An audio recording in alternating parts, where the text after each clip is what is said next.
morning and welcome to another exciting edition of the #1 premium family breakfast show, Wake Up Nigeria. Seems like somebody's very excited today. I'm super excited. I missed you guys. Oh, you did? Yes, I did. Well, sorry, no hugs. Wow, yes.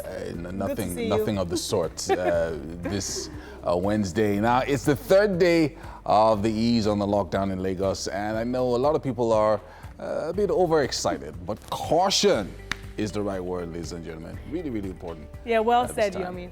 Really well said. Now, my excitement is not because of the ease of the lockdown, please.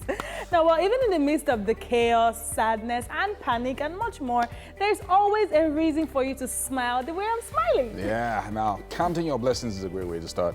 And also joining us on the show, that's a good thing. Yes, it is. As we try to bring a smile to your face. Yes, now make sure you follow all the health guidelines as we join the fight against this virus. We advise that you remain indoors if you do not have to go out. Now wash your hands as often as 30 minutes, 1 hour, as often as possible, really. My name is Tokwe Oloonio. Yeah, and my name is Yomi Ope. Now you can stream the show right now, live. TVCentertainment.tv is the website, and on Facebook as well, TVC Connect. Yes, and you can send in your comments. We'd love to know if you're out, how work has been, how the road is for you, how many face masks have you bought, because there's so many of that going on. Yeah, lots of people on the road. Lots of people hawking face masks. I don't know how I feel about that though, but let us know how you feel. Use the hashtag WakeUpNigeria on TVC. Now, our app is also available for download both on the Android and iOS stores, and that app lets you watch us wherever you are in the world. Yes, now let's delve into the show for this morning. Of course, as usual, starting off the show, this morning we have Chude Jidonwo with Daily Vulnerable. Going around the world telling people the deepest secrets that you have, but that's not what it is. Vulnerability is about sharing your truth, but it's about sharing your truth in a safe way, in a safe space. It's about... We have an inspiring feature about women.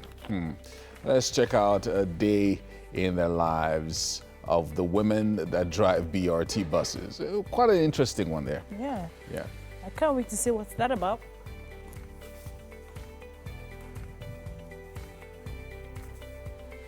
Let's find out what Chef B has been up to in the kitchen. I'm sure this is going to be mouth-watery as always. Now, Ifeyi Omisiete is a certified nutritionist that creates and introduces innovative recipes designed to improve a child's diet. Now, she's going to be joining us to talk about immunity building for children. And on Life Hacks today, MM is going to be showing us how to make immune boosters, homemade immune boosters. I mean, the pandemic is on and there is that need to constantly boost our immune systems. Relationship expert Damilola Oluwatoyinbo is a blend of gifts and grace, and he is back sharing with us productive ways to spend time together as a couple. Now, Hafiz Oyetoro is a Nigerian comic actor, popularly known as Saka. He is a household brand who has been a great part of many TV series and movies. You know him. That's why I can speak good English. In English. Well, comedy is what's getting lots of people past through this, through the lockdown. And all that. But you're talking about face masks and why you have some reservations about the ones that are being sold. Sell in traffic. For one, you know, okay, we're not sure if it's 100% airborne, but droplets and all. And then I read tweets of people saying, of someone saying he saw a lady testing out face masks in traffic. So she picks one, not really, picks another one. And I'm like, how do you test face mask is face mask. Yeah. Plus, I did read some doctors' review on the Ankara face mask and how they said it was best to use the, I think it's the N97. And if you can't get that, you get the medical one, which is like the second best. And good thing, pharmacies are not making them so expensive. You could get them for $350 to Yeah. $500. So I think one of the things that with discussions with doctors and all of that, what they've tried to do is to make sure that everybody can get a face covering, and not necessarily a face mask. So if you have a face covering, whether it's Ankara or cotton cloth or a handkerchief or bandana, it still helps, is what they say, especially if the person is a carrier of the disease. So once the person is a carrier of the disease, he's able to protect the next person from getting it. So basically, how does the person get it? From droplets. So as long as you don't touch or shake the person's hand, then you should be fine if they're wearing, any kind of covering on their face. But if you are, say, someone who doesn't have it, then that doesn't stop you from getting it, even if you're wearing a face mask. Because if you're still practicing, if you're not practicing personal hygiene, still shaking hands and giving hugs and stuff like that, then it's possible for you to still get it. So I think either way, just make sure that you're doing social distancing. Physical distancing. I'm sorry, I read, I can't remember who, I've been reading so much. And the person was like, we should not say social distancing so that people can still socialize on the internet. Exactly. Physical distancing. So physical distancing and washing of hands, sanitizing, and then not shaking hands and stuff like that. So once you maintain that and you have a face covering, then you're fine. Because really, the truth is, lots of people are not able to afford the face mask. So at the end of the day, what you were saying about selling face masks in traffic and people trying and all, I don't know about that. Yeah, really, but it's crazy. Maybe you could still buy it in traffic, but just don't take one in the middle. If you buy it in traffic, take it home and wash it. Yeah, before you use it. Before you wash it and before you use it. I mean, that obviously is good advice. You can't just buy it off the street and then put it on. That's crazy. I think that's crazy. Yeah, and I like the fact that now we're all conscious about washing your hands. I saw I would say I've read 1 million things. Someone said Corona is very proud. It doesn't look for you. You're the one that goes to look for it. So if you don't want Corona to come to you, don't go looking for it. Don't go shaking it. And now it feels normal to just see somebody and say, oh, hello. And not even try to move. Everybody make comes any to you kind like, is it you that wants to give me Corona? Don't make any kind of contact. Just, keep it real. Yes. Oh, well, it's time for the news. President Muhammadu Buhari has extolled the virtues of late former President Umaru Musa Yar'Adua, who also served as governor of Katsina State for 8 years, saluting his honest and sincere service to the country. The president's senior special assistant on media and publicity, Garba Shehu, in a statement in Abuja on Tuesday said, Mr. Buhari made his feelings known as Nigerians observed the 10th anniversary of the death of the former president. The president said, despite our political differences, President Yar'Adua was unarguably a patriot because of his passion for the masses and his reversal of policies he believed were hurting ordinary Nigerians. As we remember President Yar'Adua today, let us emulate his patience and gentle nature so that we don't introduce toxicity into our politics where opponents perceive each other as enemies.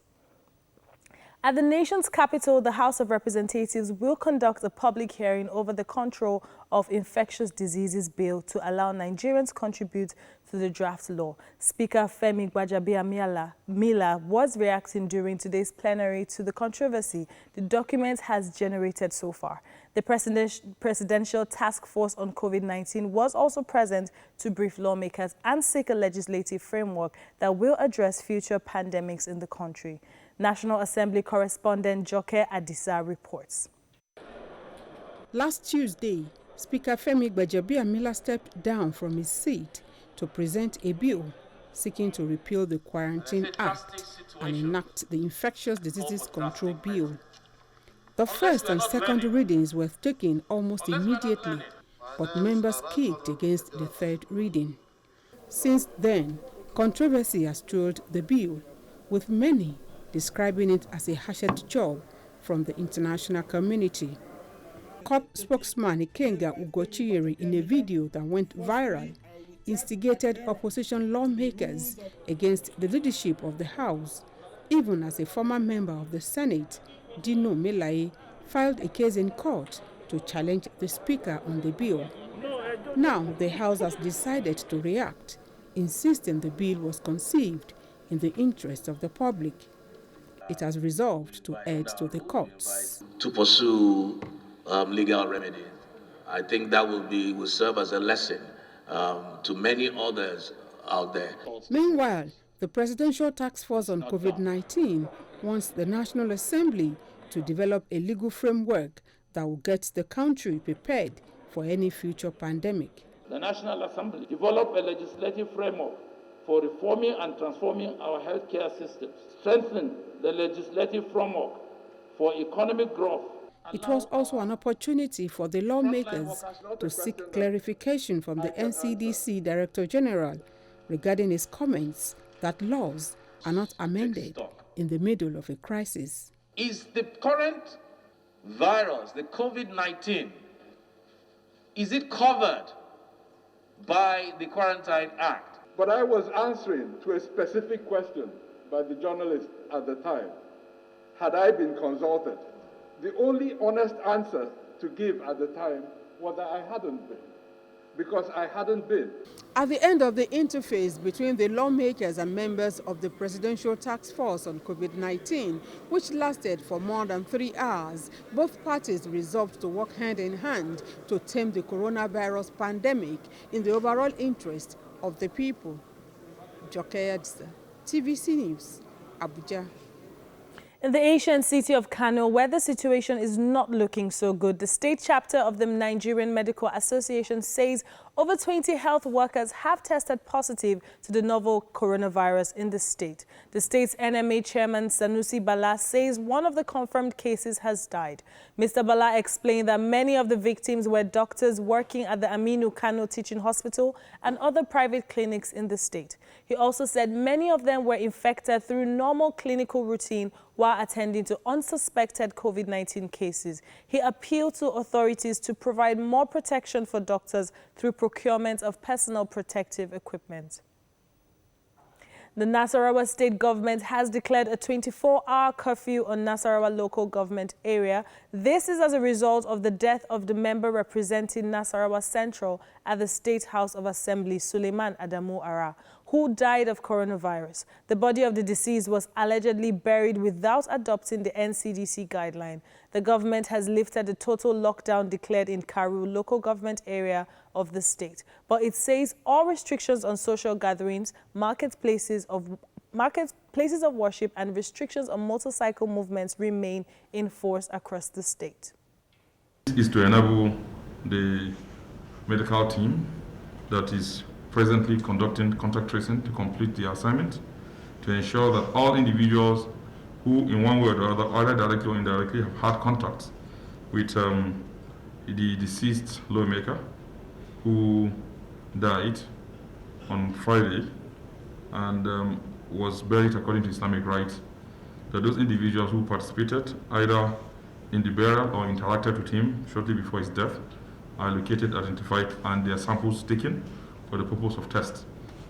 I want to appeal to members of the public that we will not allow anybody to flout the law in the state.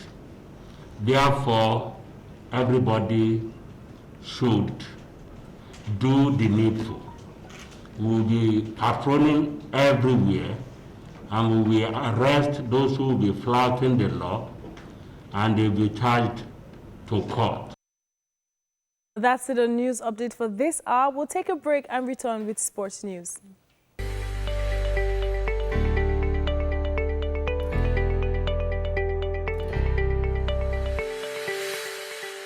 Right now, we're going to be looking at the newspaper headlines, and it seems like Tope is here with me with the Daily Trust. Yes. So starting with the Daily Trust this morning, we have the headlines. Dozen die in Jigawa in 4 days. Residents count 140 bodies. We recorded 13 deaths in our facility. COVID-19 not responsible, council chair. We are investigating causes, state government. Kano lacks capacity for contact tracing, says federal government. How returned $311 million Abacha loot will be spent, presidency. We have a photo story here showing a section of the cemetery with new graves at Showa Makabarta Hadija in Jigawa State.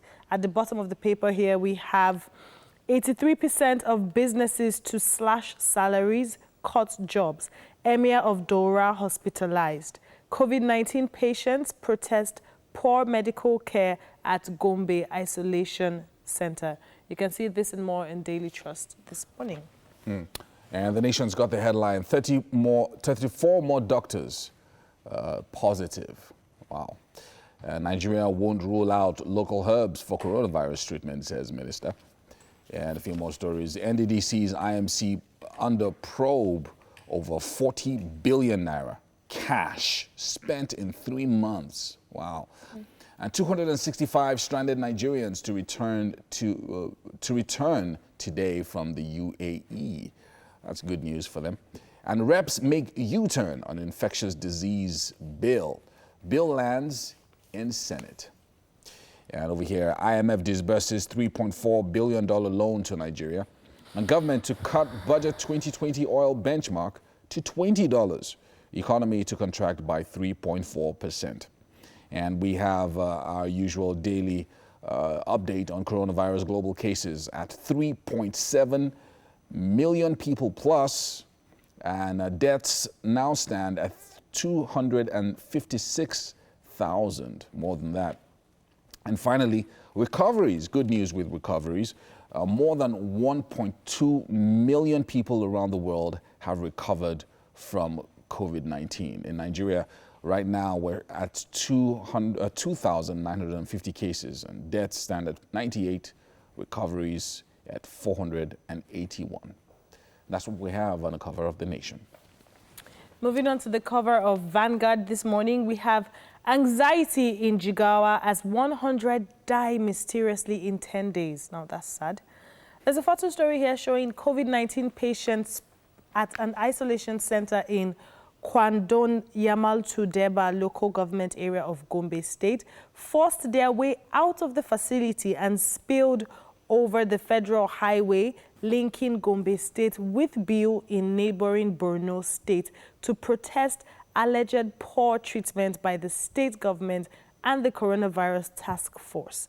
We also have Igbo presidency go on not lobbying on our behalf, says Ohaneze. Calls for probe of Abia government claim of invasion by Almajiri. At the side of the paper, we have Buhari, Jonathan, Atiku, others extol late Yar'Adua's virtue. COVID-19, we won't be in this mess if there'd been restructuring. Clark Adebanjo Nwodo. Also, we have the COVID-19 updates of all around Nigeria, Africa, and the world. If you want to see more of that, you can read the Vanguard this morning. Lastly, we have Presidency may approve local herbs to battle COVID. Presidency may approve local herbs to battle COVID-19, says Health Minister at the top of the paper. This and more in the Vanguard this morning. All right, let's check out The Guardian. With the headline, Senate dares critics, considers health bill. Wow. Gbajabiamila faults opponents of proposed law. And stop unpopular legislation. CNPP warns the National Assembly, urges lawmakers to present selves as guinea pigs. Well, other stories here. Senate urges suspension of 5G network deployment in Nigeria. And Presidential Task Force denies linking Kano math tests to COVID-19.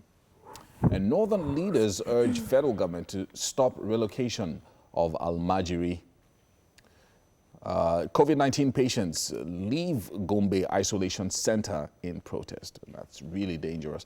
And the National Assembly probes alleged 40 billion naira corruption in NDDC, summons Akpabio Interim Management Committee. And that's what we have on The Guardian.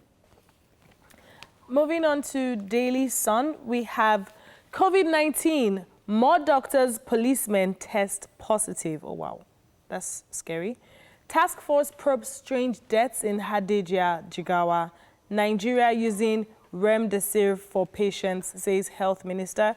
Photo stories here showing officials of Lagos State Water Regulatory Commission, led by the Executive Secretary, Mrs. Funke Adepoju, on advocacy enlightenment campaign on importance of washing hands with soap and running water towards containing the spread of coronavirus in Lagos State. There's so much more on Daily Sun. You can read this and more this morning and the rest of today. All right, we're going to take a quick break and be right back. Yes.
You know, we talk about vulnerability a lot. So some people assume that vulnerability means going around the world telling people the deepest secrets that you have. But that's not what it is. Vulnerability is about sharing your truth, but it's about sharing your truth in a safe way, in a safe space. It's about knowing the people who deserve to hear your story. Knowing the people who deserve to hear your story. And the people who deserve to hear your story are people who have been there for you. People who have proven that if you trust them with your story, nobody else will hear about it. Or the people that will hear about it are the people that you want to hear about it. And more importantly, people that will not use your story against you. If you have friends that have used your story repeatedly against you in the midst of an argument, then they don't deserve to hear your story. They've not earned the right to see your vulnerability, because vulnerability is a gift. It's a precious gift. It's like giving a piece of your heart to somebody else. It's not, giving a piece of your heart to somebody else is not something you do with everybody you meet. No, people have to earn it. People have to earn the right to participate in your life. People have to earn the right to participate in your story. You are a precious piece of the universe. And don't you dare think that because you're going through something tough, that anybody has a right to come into your life and come into your story. You must let them know that before they participate in your story, they have to prove that they have the capacity to hear and keep it by the way they've behaved in your life before.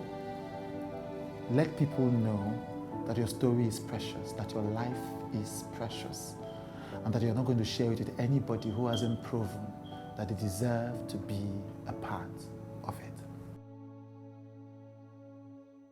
I like that. I like Chide. He's, really teaching people how to engage with their true selves. Yes. How to be emotional, how to let down your guard and just be yourself. But It's tough. I like today's Yeah, own. it's tough in a society where, you're living for others and Yes. trying to live up to other people's expectations. So it starts with your parents, then it goes to your peers later on, and your bosses, and maybe church or religious organization, Yes. and then after a while you just discover that, look, I just want to live for myself. But some people sadly don't even discover that they want to live for themselves. They're wrapped up in the pressure of satisfying people around them, that they even start to believe that they are the people they have acted out to be. Like they actually lose themselves in the process of pleasing You can lose others. yourself. It happens a lot. Anyway, yeah. So it's still the period of Ramadan, and it's easy to forget because people aren't going out as before. So sometimes you don't know other people are fasting. Yeah. So in the old days, in the north where I grew up, you grew up in the north as well. Ramadan is a big deal. It is a big deal. Very big deal. In a way, I don't know about you, I don't know where you lived, but in a way, it's almost like Christians also participate. Yes. Because when they're breaking their fast, they're also very generous. Very They want to share with everyone. I remember they have dates and... Yes, Debino. You call it Debino, yeah, that's true. Tiger nuts. Tiger nuts. And a number of other things, delicacies, and something they call cocoa. Cocoa, like a really thick kind of pap that they used to break their fast. Cocoa is bay. Like, there's no substitute. And then they have something called masa. Oh, that please don't make me hungry. On one side and waina on the other side. And they know that vegetable that they used to make, like, it's not the normal vegetable. If it's not that one. So they had delicacies for breaking their fast, and it was also a time of generosity, bringing people together. So even if you don't have any food, by the time when it's time to break your fast, you will find lots of places to go and eat. You see them giving food at the mosques. A lot of mosques, you see them giving people beggars on the street. You see, they just go to the mosque because they know and then deliver food there. And then so if you were hungry, you could go there. Even if you're a Christian, you just go there and eat. And you have Muslim neighbors, you are so lucky. So it was a period of giving, actually. And so that's not happening much now, which is also explains a little bit of the unrest that we were seeing in a number of places, like yesterday in Gombe State. Yes, that was scary, where though. people came out of the isolation centers. It's probably because of issues like this, being isolated. You can't participate in group activities like breaking or fast together and all of that. And it really is a trying time, but also a time for people to be patient. Yeah, people do have to be patient, but still, I mean, you can only just imagine what the state of the isolation centers there are like, and considering the fact that they have to be isolated, so they're not even with their family to manage whatever it is that they have. And then the thought of them going back into town to hustle or struggle to get food to eat is scary. Yeah. And just so people that are in Gombe and I think it was Jigawa people as well, try as much as possible to just stay at home. I think there's supposed to be like a lockdown there. There's supposed to be a lockdown, but you have lots of people in isolation centers. Yeah, so that's the challenge. And another thing, I don't know why or how, but a lot of Almajiris in Kano, Kaduna, have been infected by the virus. And that also is a big concern for many people as well. You know? Yeah. Also, we're looking at pictures of people eating, breaking their fast, and so it's a normal thing in the Middle East and all over the north. This is how it's done. This is how it's done. Even in the south here, yeah, the big mosques, mosques also welcome people, encourage them to join in communal breaking of fast and praying. There will be like 2 meters apart. They'll be like 2 meters apart. Very important. Yeah. So this is a period of physical distancing. Really, really important, and people are beginning to feel the pressure, which is why it's being eased. But it looks like people are also taking advantage of this easing to just behave anyhow, like you were saying earlier on. People getting into traffic, loading up in buses, try and avoid it. I don't get that loading up in buses thing. Look, I think it's for your own good. If you see a bus that is too full with people not wearing face masks, I don't think you should enter it, even if you're in a hurry.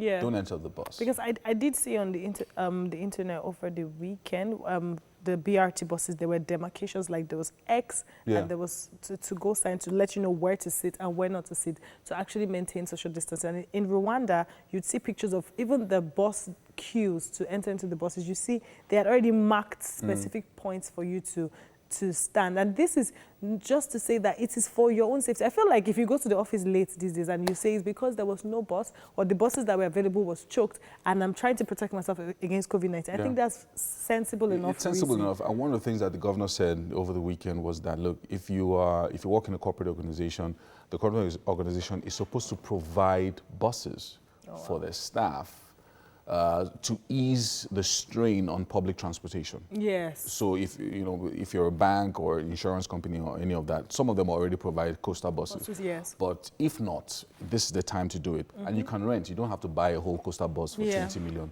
naira or whatever it is. Just rent the buses a few days a week. Pick up your staff from where they are. It eases the strain. It also eases the strain on the staff because you have staff walking long distances, and so they get desperate. Imagine walking for 30 minutes looking for a bus. Yeah. Any available bus that comes, even if it's full, you just want to jump in. So all these little pressures, I think, is what's causing this choking feeling that people are seeing in pictures and different places. They're like, oh my goodness, they said social distancing, but nobody seems to be keeping to it. Honestly, but the pictures of people who went to the banks, that was so crazy. Okay, that bank situation. I'm just like, wait, what's going on? Am I still in Nigeria? So it looks like there are people who maybe they were owed for this, maybe like a month or 2 months. So is it the bank? So suddenly, so maybe you're given a check. So let's say you were given a check the day before a lockdown. Oops. You just be looking at the check like this. That's real oops, because you just be staring at your check like a 100K check that you can't turn to money now. You can't present it for 5 weeks. That's crazy. I mean, and imagine if you need money. So and you have your 100K. Imagine if the person that gave you the check, if they've spent the money, would this check bounce? God forbid. So that's a bank. That's a bank. That looks like somewhere in I'm not sure where that is. Where that is. Yeah, but that's lots of people at the bank there. You can imagine. So you wait 5 weeks with your check. Yeah. The day they lift the lockdown. See, the race. This guy, before the owner of the check goes to the bank, let me go and withdraw my own. Exactly, it's a race. It's a race. Who's getting to the bank first? The guy is saying he needs money. This guy doesn't look like he has withdrawn it. Yes, he has not withdrawn this money. Let me just quickly say, let me quickly borrow 20K out of it before he gets there. So Yeah, so that's what's happening. Yeah. Lots of people are really desperate to get to the bank. Some people don't use ATM cards for their bank accounts. Yes. So they haven't had access to their money for like 5 weeks. There's some other people, they haven't been paid at all, they just got paid. You know, so you have different situations that people are facing. Some have bank drafts they need to present, just different situations. Yeah. So many people have a reason to be at the bank, and it's huge, the crowds. Even up until yesterday was still quite large. People are waking up at 6:30. If not earlier. Yeah, it's been earlier. crazy. I think now is the time for the banking sectors or banks to find ways to make their internet banking to have more. I don't know how to explain it, but to have more ways for individuals to access their accounts. Yes, than Very having to physically Very be true. at the bank. And also to simplify it. Yes. That's also important, especially for people who are not that exposed or not that computer educated. savvy, yeah. So that if I punch in an app, it shouldn't be rocket science. Yeah, it shouldn't be complicated. You're looking at account balance, and so Yes. it causes a lot of confusion. But if you simplify it, then you can say, okay, transfer, Yes. withdraw, whatever it is you want to do. And if check imagine balance, if they could yeah. even do like a scan of, like you could snap your check and send it a scan or sign and send, and the money just automatically Well, it depends goes. on how much you have in your account. So there's people that are high net worth individuals. Our 5K people. There are people that are high net worth individuals. Yeah. You can actually sign a check on an iPad. Yeah, consider everything. It's just Please make it available for we 5K people. While like the popular people in the society, I want 5K. We don't have. You're only a 5K iPads. person. So please. So let me say 5K. Maybe they will now send me palliative. You don't even know. Don't bring that here on the show. Anyway, time for a quick break, and we'll be back in a bit.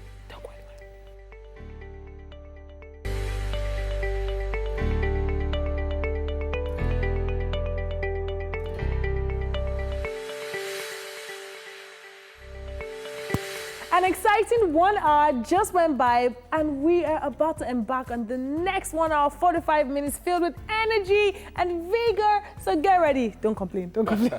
I'm not complaining about your energy. It's Wednesday energy, so it's good. Yeah. And it's the second hour of the show. Loads of stuff in store for you today, so make sure you sit tight and stick around with us. So I hope you're gradually readjusting to the realities of life. Are you? I am. Now you have to get used to waking up early and all of that. So it's hard, but you get back into the routine after a while.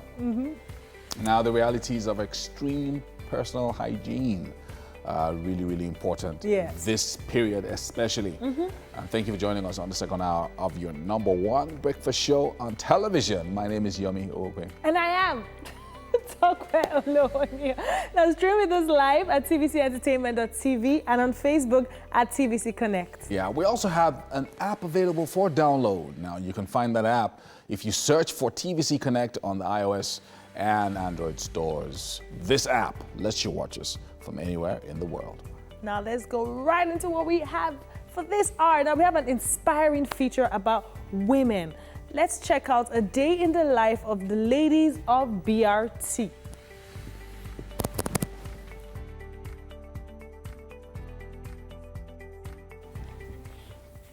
Also joining us this morning, Chef Belinda will be in the kitchen doing something special with rice, I think.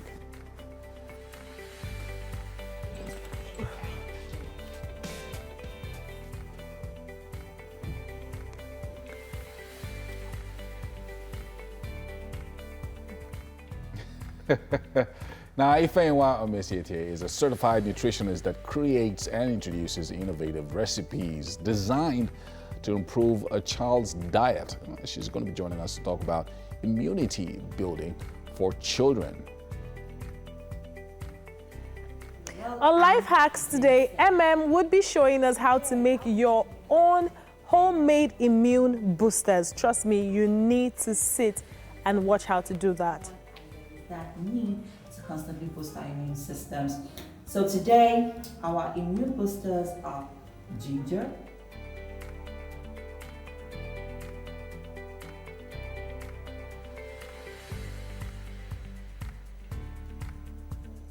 Now, relationship expert Damilola Oluwatoyinbo joining us this morning. Something about productive ways to spend time together as a couple.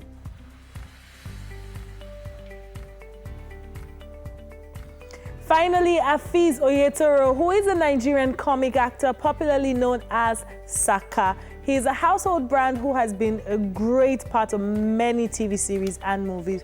He will be joining us for a chat this morning as well. Selling their father's properties, selling the family properties, getting loan from the bank, going through the risk of being killed or kidnapped. Super funny. Saka there. Yeah. He was. We tried to link up with him on Monday, but the internet wasn't so great on his side. But we'll try and work something out today. Very nice. Looking forward to that. So people have been saying that they got through this whole lockdown period trying to laugh a lot. Yes. And we had more than enough materials to make us laugh. Yes. And TikTok seems to be number one. Honestly, it was. On the list of things people were doing fake acting and lip syncing. Lip syncing and stuff. You did a couple of things on TikTok, didn't you? No, I did like one or two. Okay. Yeah, on the TVC page. Okay, on the TVC page. Yes, I think I did more of watching. Yeah. Like I had people I was just stalking. Like, these people should have posted. Okay, Makiwa going crazy on TikTok. On TikTok. And then more recently, I think Osas and a number of other people have been doing stuff. Yeah? On the person I well. followed more, I followed dedicatedly is Lilian Esoro. If you watch her TikTok videos, you would have. Okay, I'm not sure I follow her. You should. She's an actress. She took it like a job.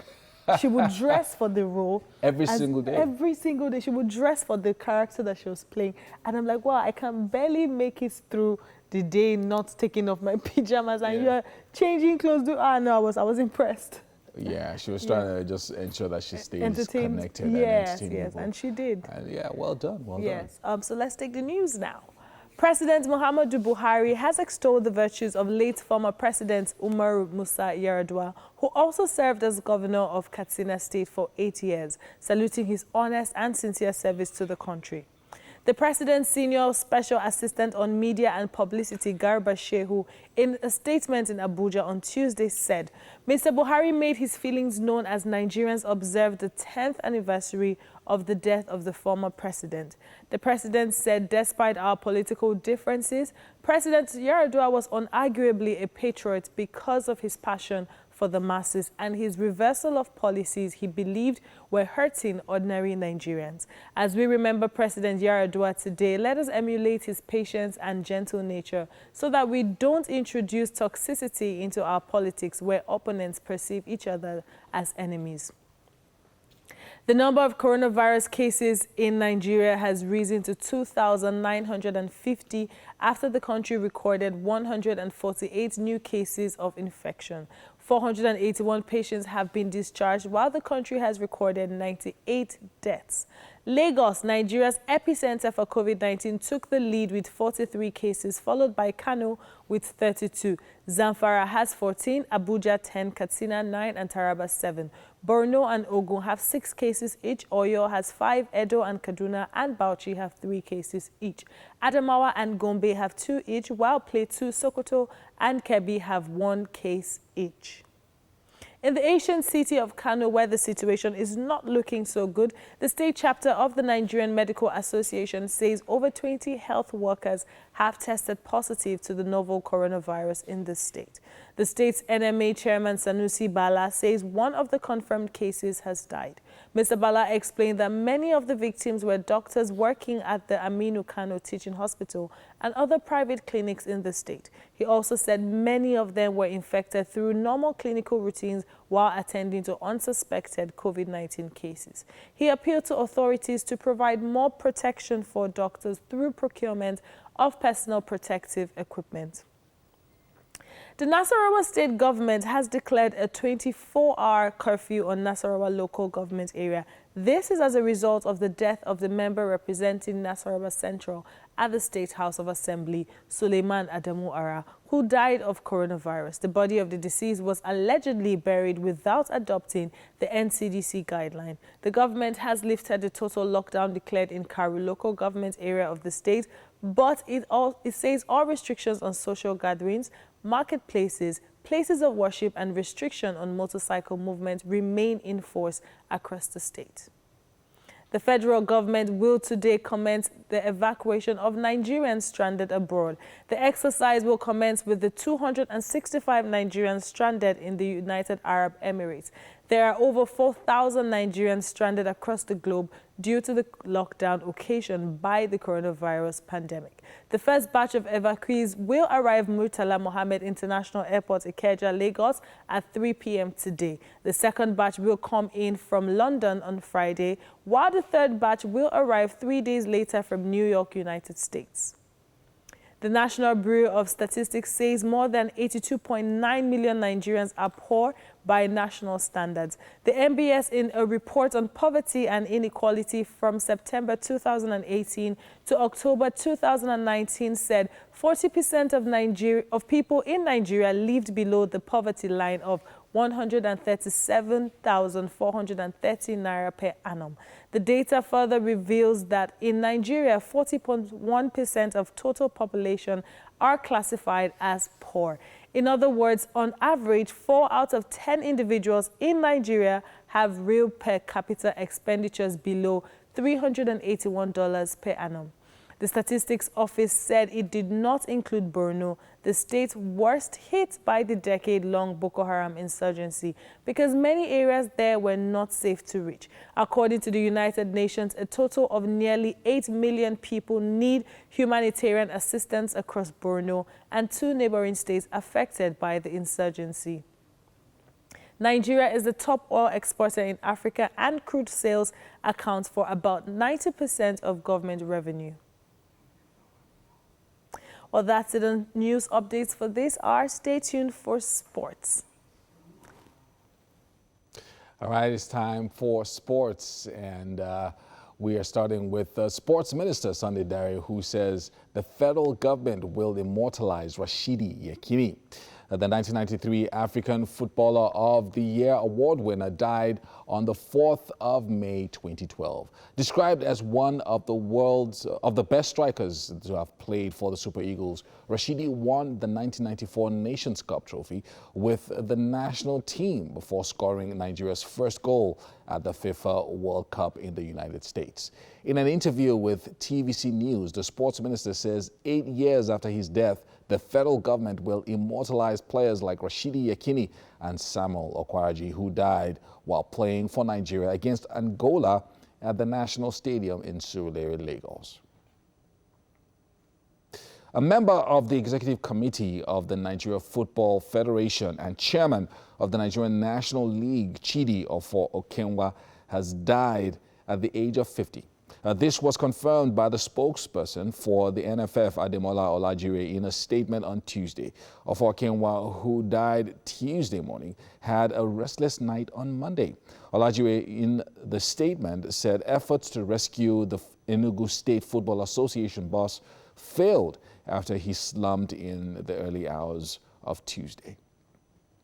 A former Eagles striker, Odion Igalo, says the advice he has received from Manchester United boss Ole Gunnar Solskjaer has made him a better player. Igalo moved to Old Trafford in the January window on loan from Shanghai Shenhua to provide cover for injured striker Marcus Rashford. And the 30-year-old has settled quickly with the Red Devils, scoring 4 goals and providing 1 assist in his first 8 games for United. The former Watford player says his improving performances to the advice he has received from Solskjaer, who knows a thing or two about finding the back of the net in United colours. Now, AC Milan players arrived at a hospital for general medical tests on Tuesday, while Juventus stars returned to their training center after 2 months at home, after Italy lifted some of its strict lockdown measures. Players are allowed to return to their training grounds as long as they train individually and follow strict social distancing protocols. General medical tests were carried out on AC Milan players at the Clinica La Madonnina Hospital in Milan before they returned to their training ground. Juventus stars, including Miralem Pjanic and Leonardo Bonucci, were wearing masks as they drove into the club's training center in Turin. Italy's Serie A Soccer League has been suspended since March 9th, and the league and the Italian Football Federation both want to complete the season, although the Italian government says it has not yet decided whether it will give its permission to do so. Now, Boris Becker fears there could be no meaningful tennis played this year if the French Open and the U.S. Open don't go ahead. But a three-time Wimbledon champion added that the current coronavirus crisis presents the sport with a unique opportunity to restructure, drop tournaments, and bring the men's and women's games closer. Becker says an enforced absence from tennis would suit the big three of Roger Federer, Novak Djokovic, and Rafael Nadal, as well as Serena Williams, and give Andy Murray more time to recover from hip surgery. The ATP and WTA tours have been suspended since mid-March, and there is no firm date for when tennis will return. Well, that's it on the sports update for this hour. We're going to take a quick break and be back with the papers.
To this wonderful 5-minute workout section, and like I always say, make sure you stretch before joining me, and it's gonna be a great time. You don't want to just miss out the moments. So we're gonna just go straight to the point. 5 minutes, let it count on you.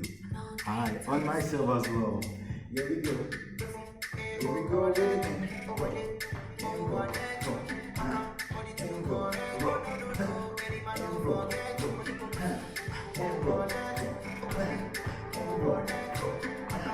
One more time. Now we go on this one. Here we go. That's it. Match, match, and match. That's it. One more. Now go hand in the air. Roll it. Now hand in the air. Take it down.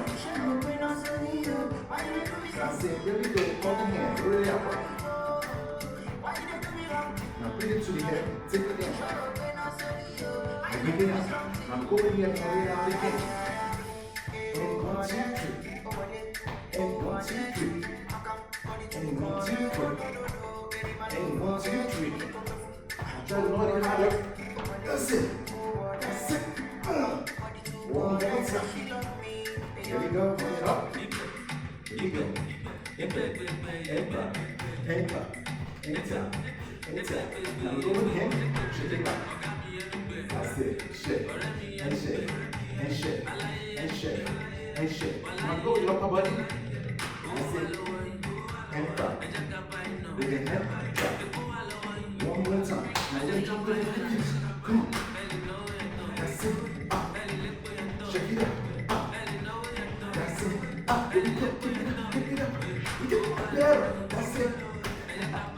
Let's go. One more. Go with it. Go with it. And put it. And put it. And put it. And put it. That's it. Just make sure you keep breathing. Now let me get higher. And up. And up. And up. And up. And up. And up. And up. And we go my zone two. And up. And up. And up. And up. And up. And up. Now bring it forward. Forward. And forward. And forward. Take it back. And back. And back. And back. Here we go again. Good. And shake. And shake. And shake. And shake. Make sure you shake it. Now with your upper body. Shake it. And back it. Back it. And back it. Now go forward like this. 1, 2, 3, 4. 1, 2, 3, 4.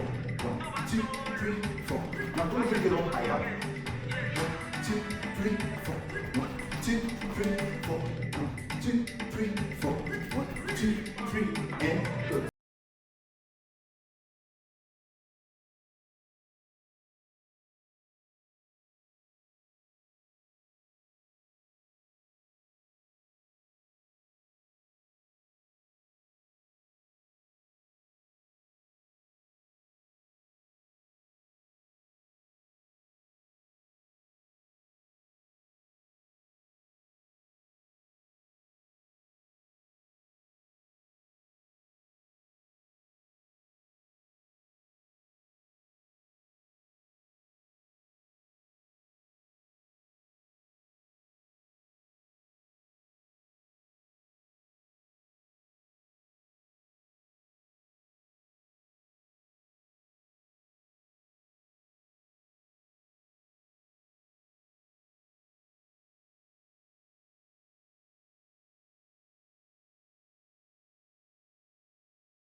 Chef Belinda here. Today we'll be making a lovely recipe that is egusi pepper soup.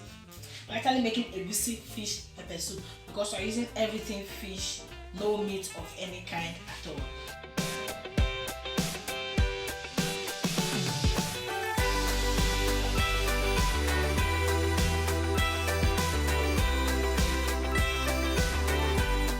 And egusi pepper soup is a delicacy from the Deltans. It's a very lovely recipe. So we have making use of egusi, our blended melon, we have dried pepper, which is Cameroon pepper, pepper soup spice, and we have seasoning, salt, And this is dried fish and dried prawns, pounded crayfish and fish. No oil at all. It's actually an oilless soup. So our fish has been parboiled already. We have our stock boiling, our fish stock boiling.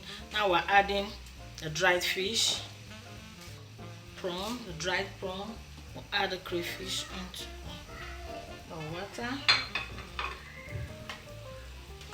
Cameroon pepper is coming in now. Remember, it's pepper soup, so just increase the pepper too. And our pepper soup spice. This is actually blended this myself. I got some spice and just blended everything together. Because it's very strong, you just have to minimize, don't put too much at a time. Then our seasoning.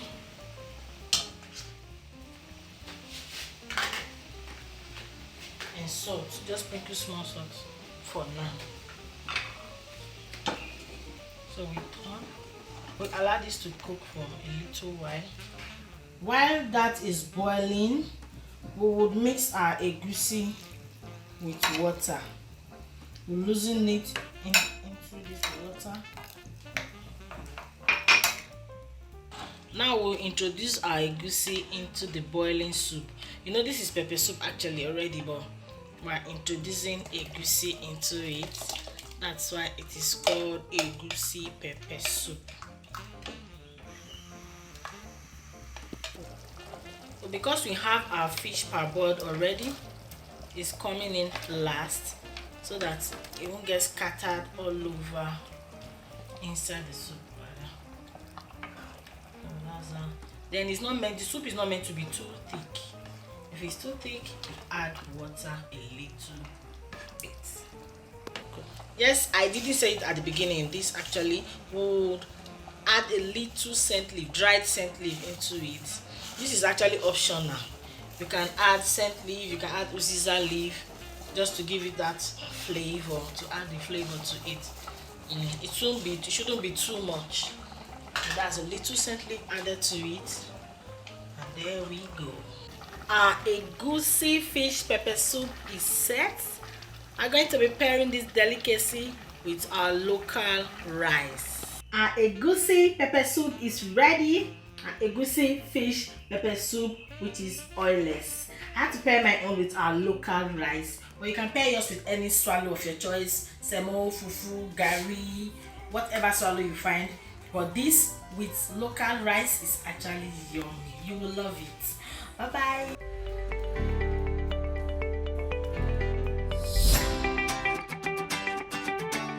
This is Bus 415, one of the 700 buses operated by Primero Transportation Facilities. Bus 415 is special.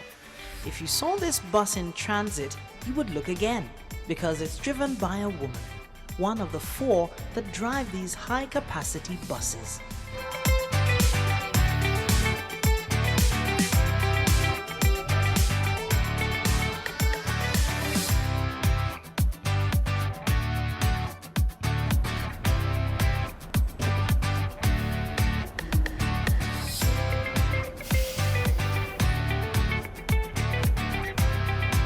I'm Adiola Oyesomi. I'm a bus driver, a captain of bus 415, and I fly Ikorodu to Ido, at times Ikorodu to TBS, but my basic route is Island, Ikorodu to Island.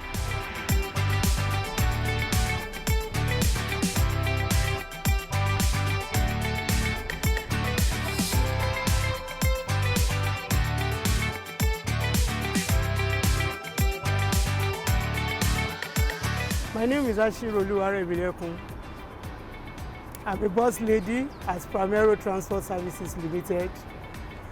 My routine every morning before I take my bus, before anything, I first of all come to the engine side, check the gauge of the water. If it doesn't need any topping, we go to the oil gauge, bring it out, check the level. If it's not short, check all the belts. If there is anyone that can cut and cause any traffic on the road. So you go round.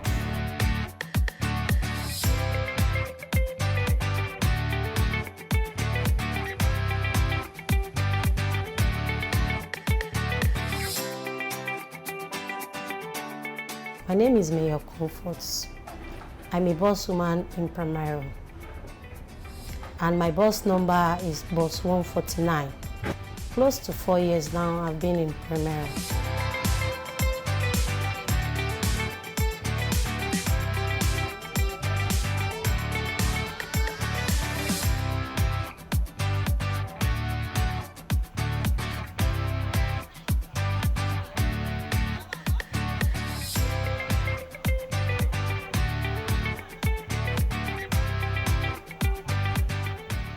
I'm Epsiba Okon.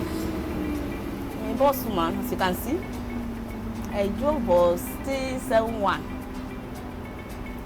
And I drive from Ikorodu to TBS.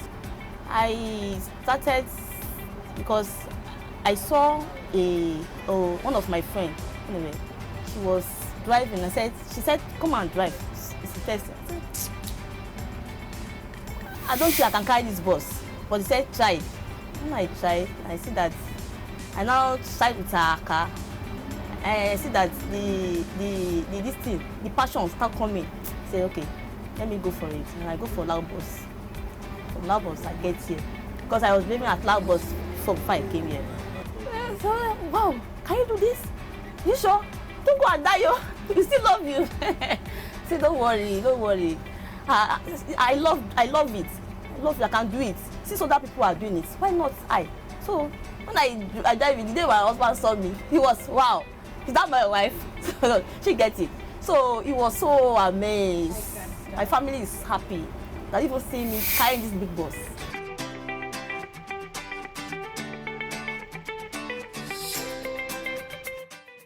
Rising earlier than most, these women have a mission every morning: to transport hundreds of commuters to their various destinations safely, in time and in style.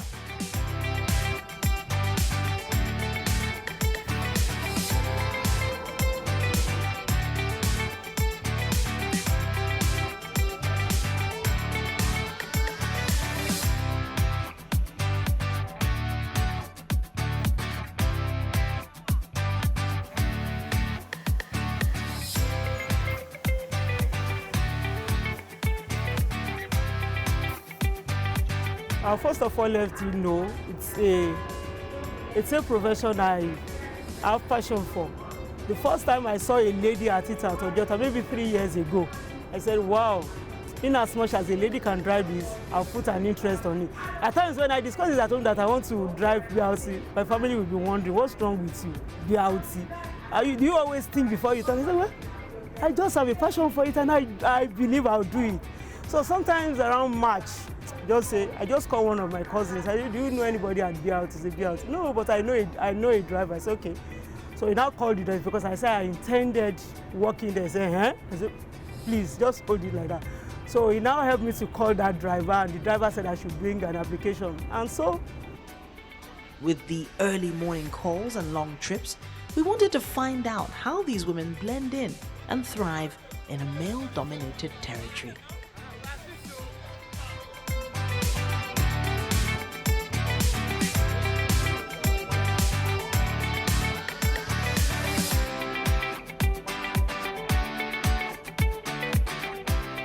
Some passengers, they are mad. Why some are good? In fact, when you said good, in fact, you are 100% good. I face it every day. It's a challenge. But some passengers are proud when they see a female driving. In fact, they are happy. They will come to my front and tell me, Madam, well done. Madam, I so appreciate your driving. I so love your driving. But why some say, you better go and do another work. Go and do another work, Joe. So I think that is how life is. The one of the commuters, you receive assaults from them. Some, they will praise you. Some will even pray for you. Seeing woman driving this high-capacity bus. Why some, they will even pass insults. Maybe because the kilometer they gave us to ride on, they said we are too slow. And you know, driving this high capacity bus and you have millions of souls you are taking to their safe destination, you have to be very, very careful. So many commuters, when they want to board your bus, once they see that it is female, some will panic that, female. But few that knew you, you know, they've boarded your bus before, or they've heard that women are driving and they want to know what is really happening or how is she going to handle the steering. But after they've started coming, you know, boarding your bus, they want to like that, they will surely love to.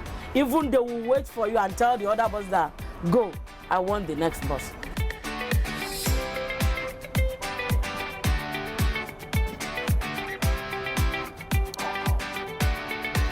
With different stories to tell, only one thing unites these women of steel, and that is their decision to go against societal dictates and expectations.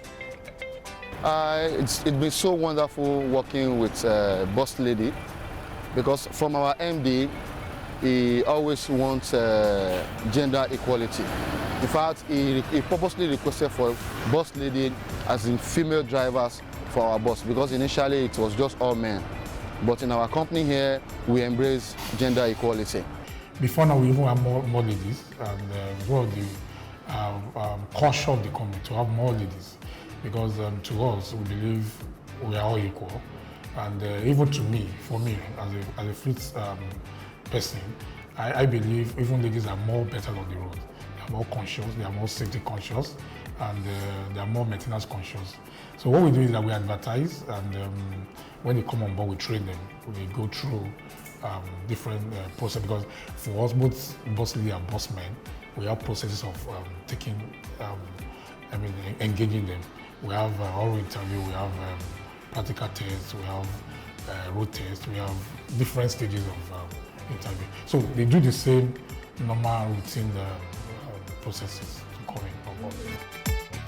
They have refused to let their gender hold them back from pursuing happiness in their passion. If you ever hop onto a BRT and find one of them behind the wheel, please say hello and tell them you caught their story on Wake Up Nigeria.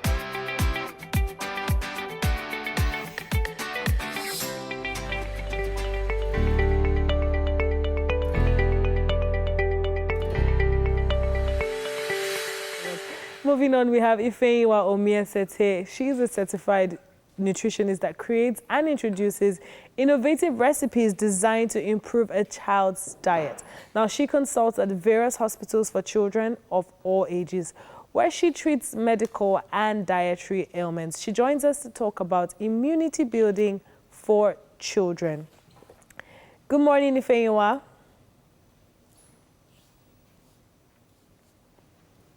Can you hear me? Yes, I can hear you. Good morning. Okay. Good morning. How are you? I'm very well, thank you. How are you doing? I'm doing good. I'm doing good this morning. Okay, so today we're going to be talking about building immunity building for children. Let's just delve right into it. What do you have for us on how to build immunity for our children this period? Okay, so I think it's really important that everyone stays safe, especially since there's the ease in the lockdown.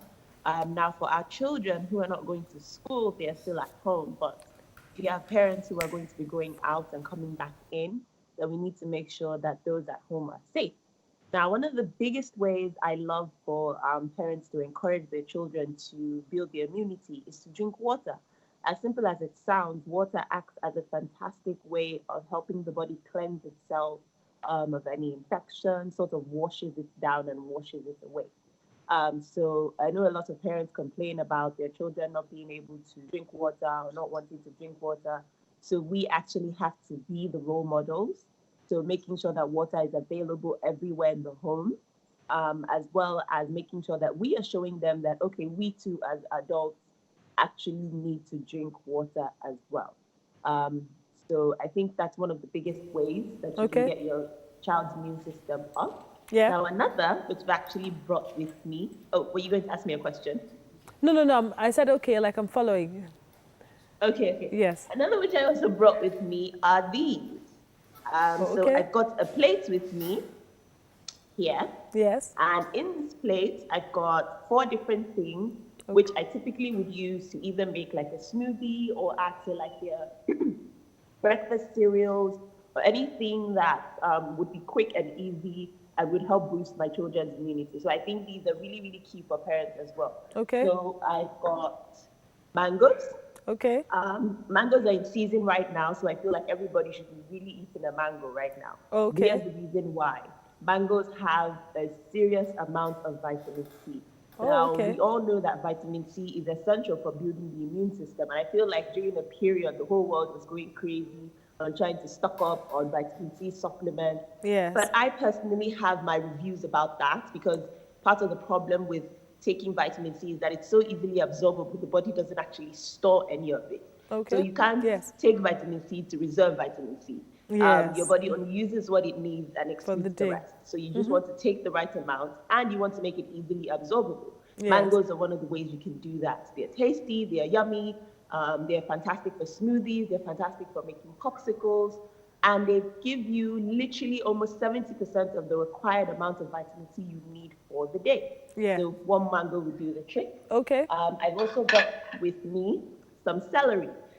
Oh, okay. Now, I know that celery is not something that everybody sort of has in their fridge, but I do urge people to get it. It's really affordable. You can get it from most markets. And here's the reason why.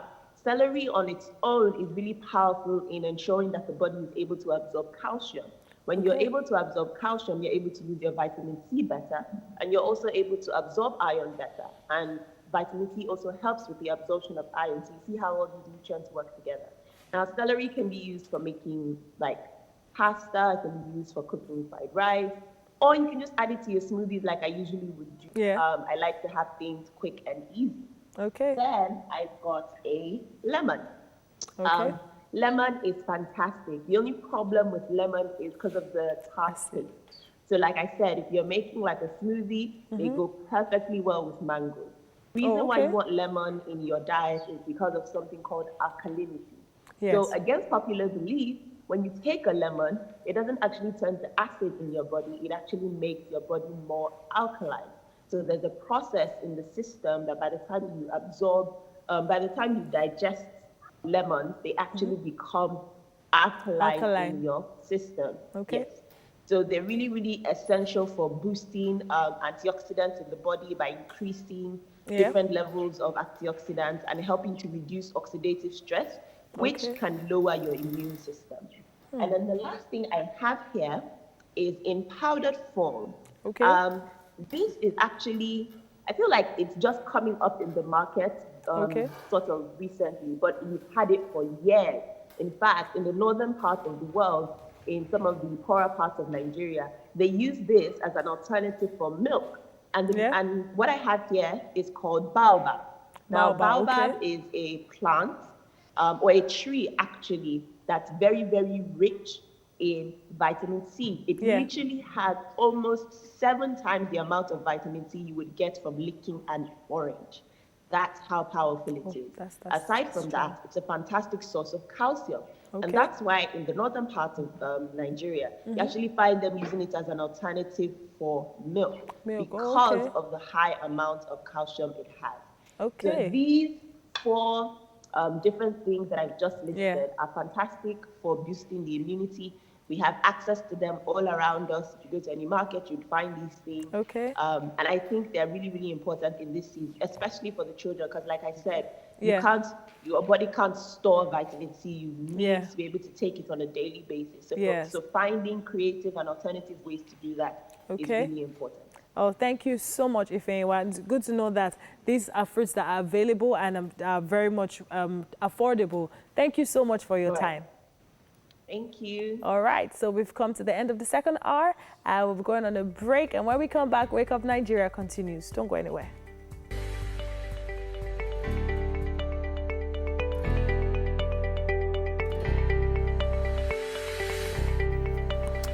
Well, every race got its own rules, and we'll meet your satisfaction right here by providing you the very best in television programming. Yes, welcome to the last lap of the show. Get comfortable, take the load off, and let's us entertain you for the next 45 minutes. Remember, if you don't have to be out, stay indoors. Really, really important. Social distancing and physical distancing during this time is paramount, at the top of the list. Yes. And also maintain personal hygiene. Wash your hands, keep things clean. My name is Yomi Ope. And I am Tokwe Olowoniona. You have two options. Stay right here with us or get online and stream live at tvcentertainment.tv and on Facebook at TVC Connect. Send in your comments across the social media platforms. Use the hashtag WakeUpNigeria on TVC. Now, have you downloaded our app? Have you? Now, if you haven't, guess what? It's available on Android and iOS stores, and it allows you to watch us from anywhere in the world. Now, let's check out what we have in store for today. Yeah.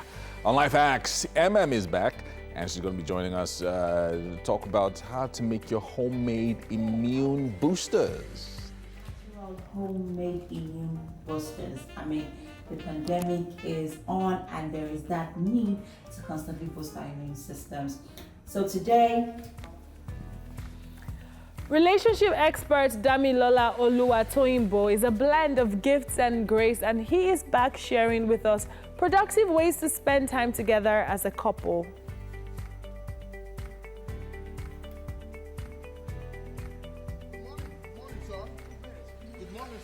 And Afiz Oyetoro, of course, is a Nigerian comic and actor, popularly known as Saka. He is a household name. Everybody knows it. And he's been part of many movies and series. We don't have a boy buffet, son. You know, which buffet? Which buffet?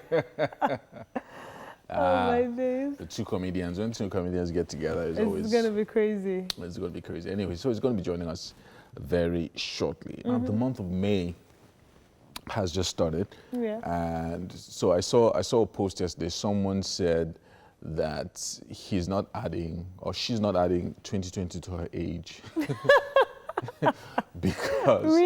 Because you know, for her 2020 is already gone, so she's not adding it to her age. Oh wow. It's not counted.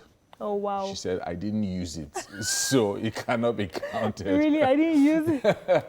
Yeah, so she's returning the year 2020 and starting over. In 2021. You know what, I saw one of we had so many high expectations, like towards the end of 2019, like, oh, another decade, 2020, and then we overhyped 2020, and now 2020 was like... No, but you know what I think? It's everybody can hit a restart button in their lives. At some point, for different people, it's going to get to a point where, okay, this is my restart. Some people have restarted already. For some others, it's going to take a bit longer. So, but once you hit that restart part, you know, there are many things in your life that you want to change and all that. This is that opportunity to do that. It might be more difficult for others, for some than for others. But everybody can hit a restart button. If your restart button starts in June, you know, just hit it off and keep going. But don't stop by all means.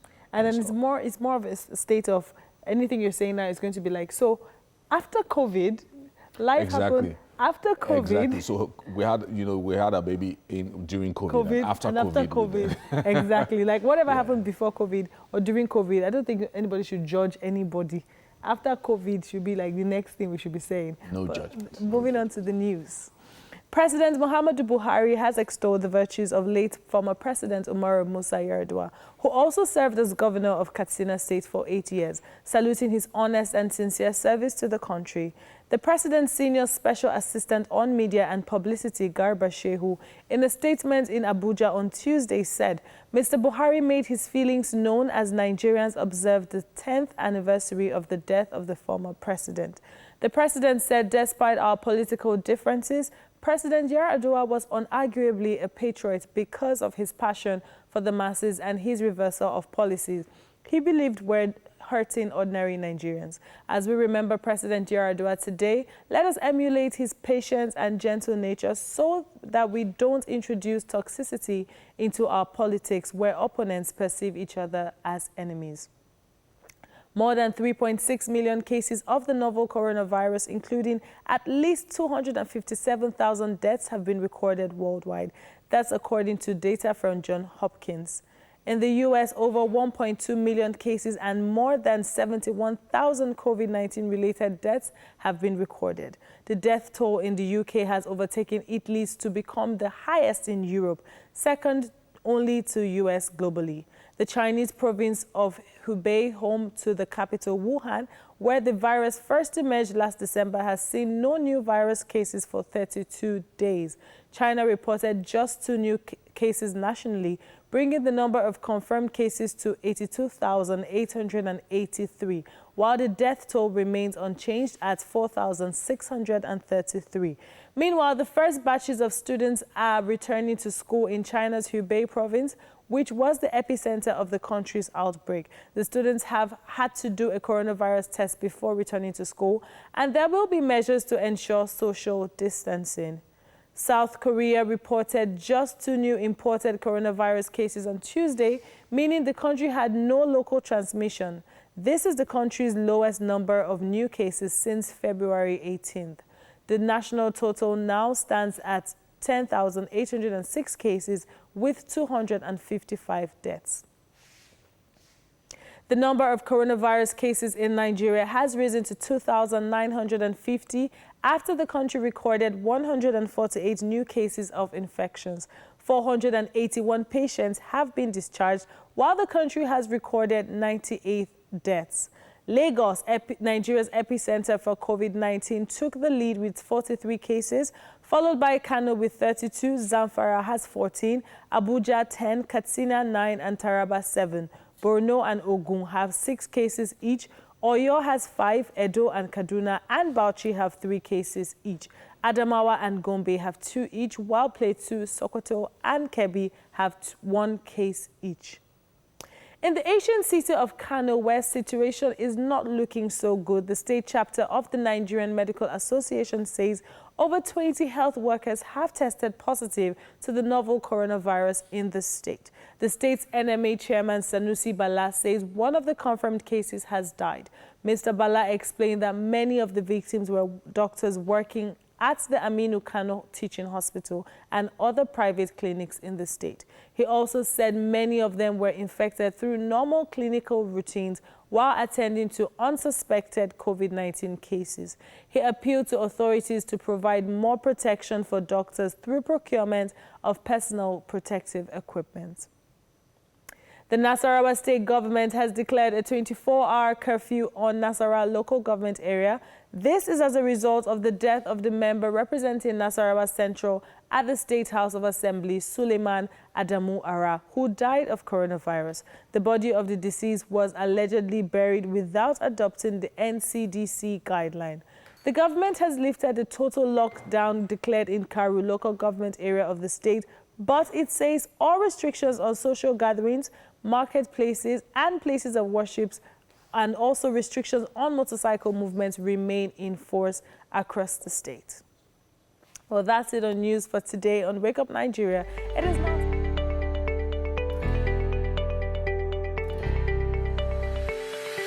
Everyone, how are you doing today? I hope you're well and keeping safe. Today, I'll be teaching you how to make natural homemade immune boosters. The pandemic is on and there is that need to constantly boost our immune systems. So today, our immune boosters are ginger, garlic, turmeric, and lemon. And of course, I have my water in a glass. Everyone, how are you doing today? I hope you're well and keeping safe. Today, I'll be teaching you how to make natural homemade immune boosters. The pandemic is on and there is that need to constantly boost our immune systems. So today, our immune boosters are ginger, garlic, turmeric, and lemon. And of course, I have my water in a glass. I have my grates and I have my kettle. What do all of these herbs and fruits have in common? They are antioxidants. What are antioxidants? Antioxidants are substances found in each of these items that prevent damaged cells by free radicals. So these automatically boost your immune system, and today I'm going to be teaching you how to make them. First of all, I am going to take a clove of ginger and I am going to grate it into my kettle.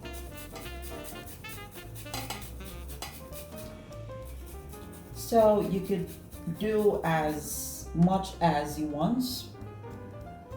And I'm going to use, next I'm going to take up my garlic. So the thing with garlic is I really do not use it all the time because of the taste it leaves in your mouth. Yeah, and everyone knows that, yeah, you're taking garlic, but it is really rich in antioxidants, guys. Next, I have my turmeric. So the good thing with turmeric is it's also very good for the skin. So even after I am done grating into the mixture and it is ready, I take out the shaft and then I use it as a face mask. It has amazing skin benefits, guys. You don't want to know. Now, to the lemon. All right, so we cannot overemphasize the use of lemons in our drinks, food, and everything. It has amazing health benefit, guys. So I'm just going to squeeze this in. And then to give it more oomph, I leave the lemon in with everything in it. Yeah. So I'm just going to cover this up. Oh yeah, I forgot to add water. And then I'm going to cover this up, shake it, and then take it to boil.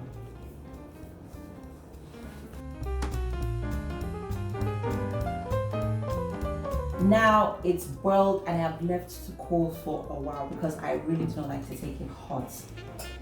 Now, time to drink. So I'm pouring this in a cup. And just in case you're wondering why the color, that's from the turmeric. Turmeric has a very strong color. So I take this before I go to bed and when I wake up in the morning. You'd be amazed at the benefits this has. It not only boosts your immune system, it also reduces weight loss.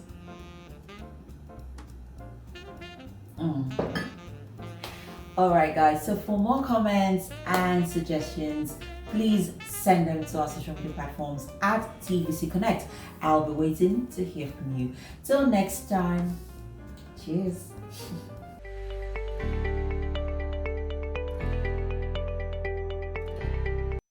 Damilola Oluwatoyinbo is a dynamic speaker, inspirational writer, a corporate trainer, and a relationship expert. Now, he is a blend of gifts and grace, and he is back sharing with us productive ways to spend time together as a couple.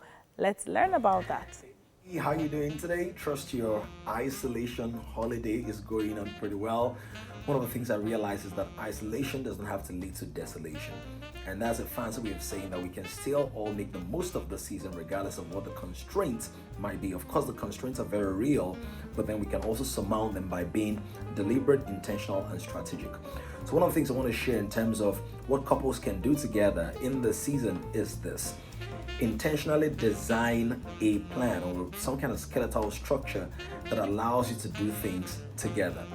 Now, one of the things you might have realized as an adult is that whenever you have a lot of time, if it's not scheduled or budgeted or audited, you are likely going to squander that time. So the fact that you're in the same space with your husband or your wife now does not guarantee that you'll grow deeper in intimacy or fellowship or friendship or camaraderie. It could just be time that passes, and then after 2 weeks, 3 weeks, or a month, you can't even place your fingers on any kind of growth you've enjoyed. So create some kind of schedule. Now, typically in relationships, one person tends to be a lot more structured, the other person tends to be a lot more organized, and it's simply because many times opposites tend to attract, particularly in matters like flexibility and rigidity. So you don't need to create something that is so stringent and so structured and tight like a secondary school boarding house schedule, but things that capture bands of time where you can do things together. So for example, you can decide to wake up about the same time or within a 1 hour space. Somebody wakes up 6 o'clock, the other person wakes up 7 a.m. You can decide to have breakfast together. You know, that's luxury for many people in the working class, where typically you'll be out of the house by 5:30 or 6 a.m. and you're gone till about 9 or 10. But you can create time where, you know, you have breakfast together, you can do some house cleaning together, particularly now when the domestic staff are on holiday compulsorily, so except for those of course who have live-in drivers, live-in nannies. So you can do chores together.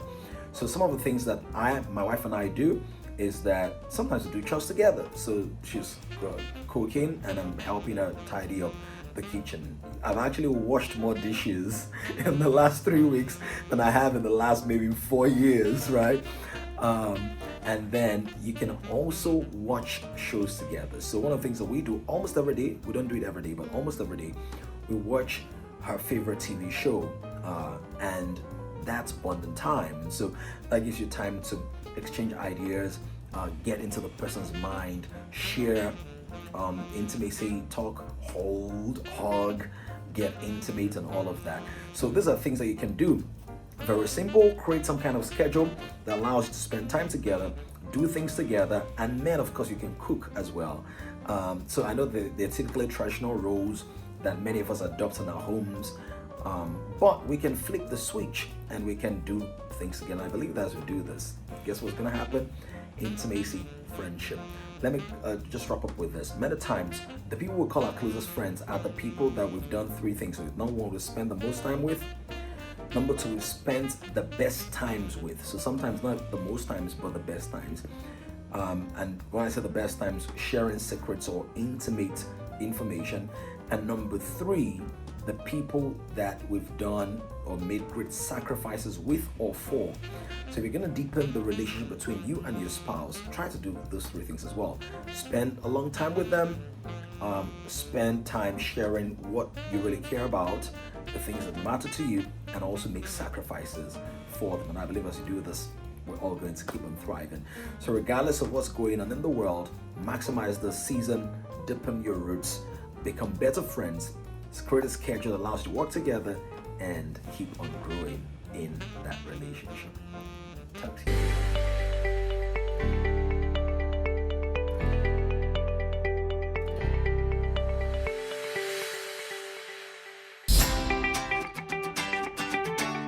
This is Bus 415, one of the 700 buses operated by Primero Transportation Facilities. Bus 415 is special.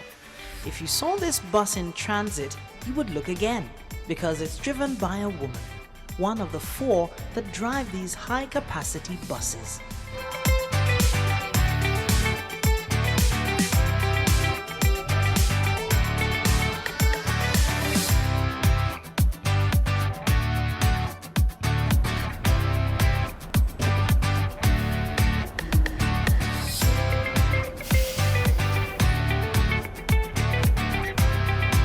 I'm Adiola Oyesomi.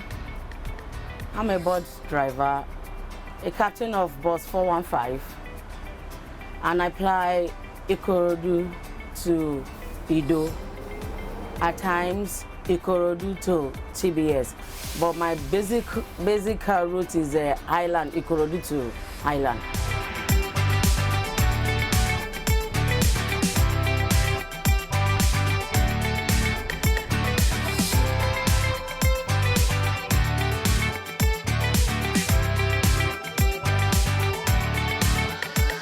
My name is Ashirolu Arebilekun. I'm a bus lady at Primero Transport Services Limited. My routine every morning before I take my bus, before anything, I first of all come to the engine side, check the gauge of the water. If it doesn't need any topping, you go to the oil gauge, bring it out, check the level. If it's not short, check all the belts.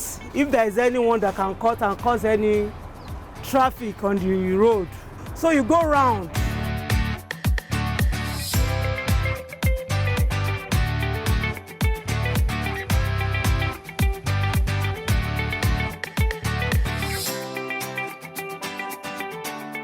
My name is Mayor Comforts. I'm a bus woman in Primero. and my bus number is bus 149. Close to 4 years now, I've been in Primera.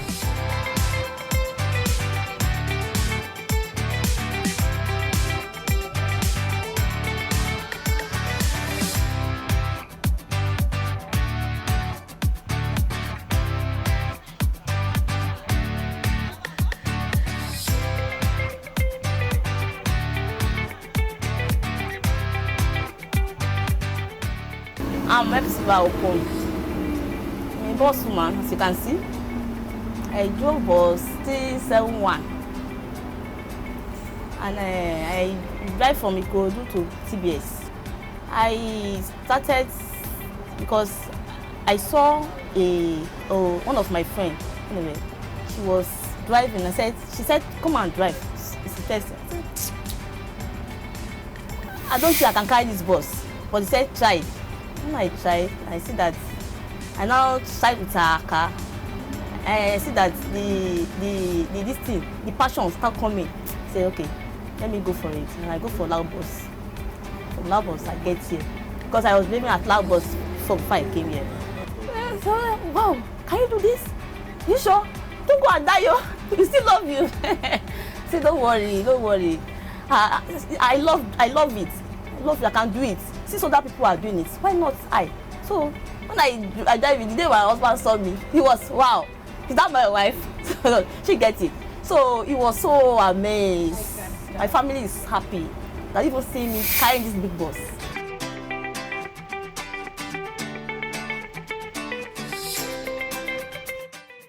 Rising earlier than most, these women have a mission every morning: to transport hundreds of commuters to their various destinations safely, in time and in style.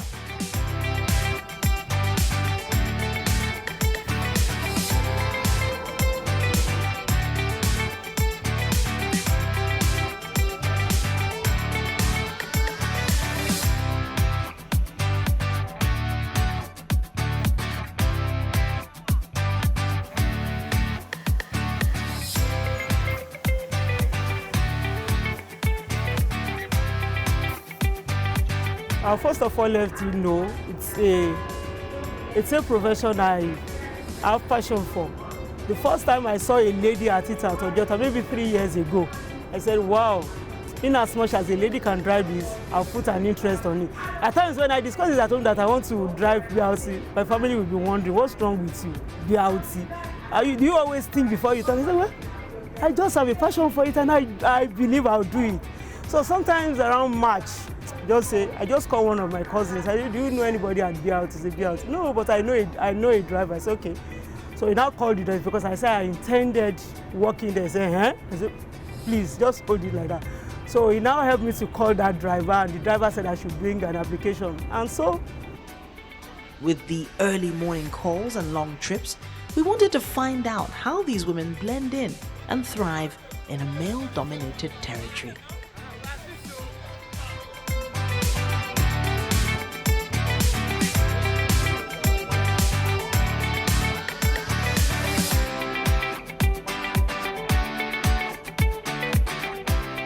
Some passengers, they are mad. Why some are good? In fact, when you said good, in fact, they are 100% good. I face it every day. It's a challenge. But some passengers are proud when they see a female driving. In fact, they are happy. They will come to my front and tell me, Madam, well done. Madam, I so appreciate your driving. I so love your driving. But why some say, you better go and do another work. Go and do another work, Joe. So I think that is how life is. The one of the commuters, you receive assaults from them. Some, they will praise you. Some will even pray for you. Seeing woman driving this high-capacity bus. Why some, they will even pass insults. Maybe because the kilometer they gave us to ride on, they said we are too slow.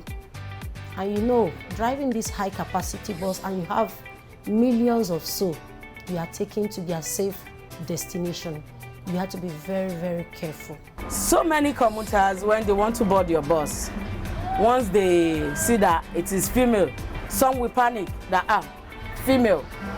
But few that knew you you know, they've boarded your bus before, or they've had women are driving and they want to know what is really happening or how is she going to handle the steering. But after they've started coming, you know, boarding your bus, they want to like that, they will surely love to. Even they will wait for you and tell the other bus that, go, I want the next bus.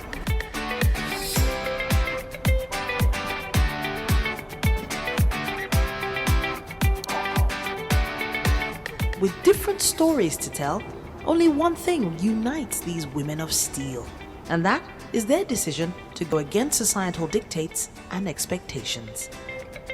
It's been so wonderful working with Boss Lady, because from our MD, he always wants gender equality. In fact, he purposely requested for Boss Lady as in female drivers for our bus, because initially it was just all men. But in our company here, we embrace gender equality. Before now, we even have more ladies, and it's one of the caution of the company to have more ladies, because to us, we believe we are all equal. And even to me, for me, as a fleet person, I believe even ladies are more better on the road. They are more conscious, they are more safety conscious, and they are more maintenance conscious. So what we do is that we advertise, and when they come on board, we train them. We go through different process, because for us, both boss lady and boss men, we have processes of engaging them.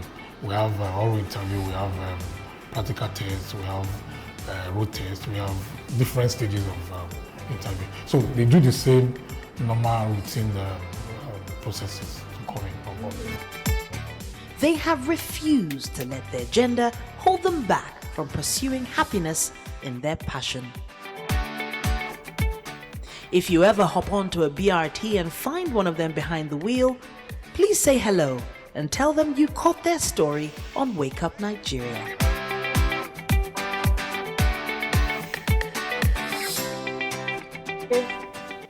I'd like to take a picture. That's a good report there. Well done. Yeah.